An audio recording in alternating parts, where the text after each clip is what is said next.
Late last year, a hidden trove of whiskey was discovered in a cellar room deep within a 13th-century Scottish castle.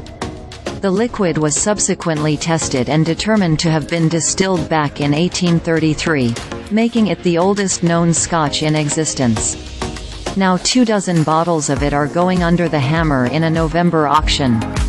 Here's how to get your hands on the priceless treasure.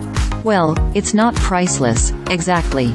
When it goes up for sale at Whisky Auctioneer between November 24 and December 4, each bottle is expected to nab roughly £10,000. It doesn't seem like an exorbitant sum when you consider that rare Macallan bottlings from the mid-1900s have been getting 10 times that amount lately. But let's be clear, this isn't a bottle of the Macallan.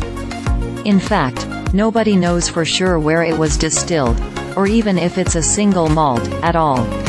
Only that it was made in the early 1830s and bottled in 1841, according to carbon dating technology from the Scottish University's Environmental Research Centre. So although it's nearly 200 years old in actuality, if this whiskey wore an age statement, which is reflective of the time between distillation and bottling, this one would brandish a wholly unimpressive 8 on its label. Far more important than any statement of age, however, is how the liquid was cared for in the 2 centuries since it was left on the shelf. And the fact that it remained in a dark, relatively cool cellar environment bodes well for its preservation. Whiskey, like any liquid, oxidizes over time. It occurs slower in any distilled spirit, as opposed to wine or non-alcoholic beverages. But temperature fluctuations and exposure to light are factors that can accelerate the process. As is laying the bottles on their side, so as to eat away at the integrity of enclosures.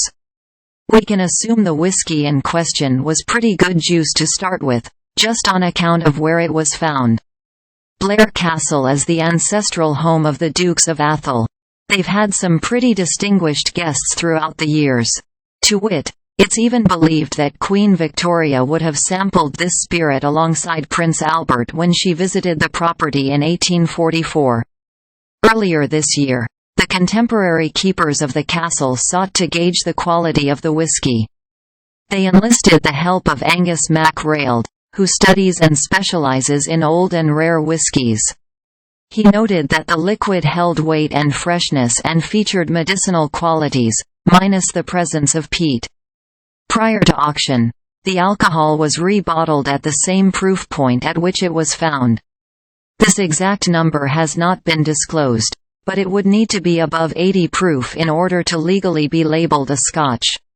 Notably, MacRaild, who is set to soon open his own distillery devoted to old-style methods, never went on record to say it was the most exceptional whiskey he has ever sipped.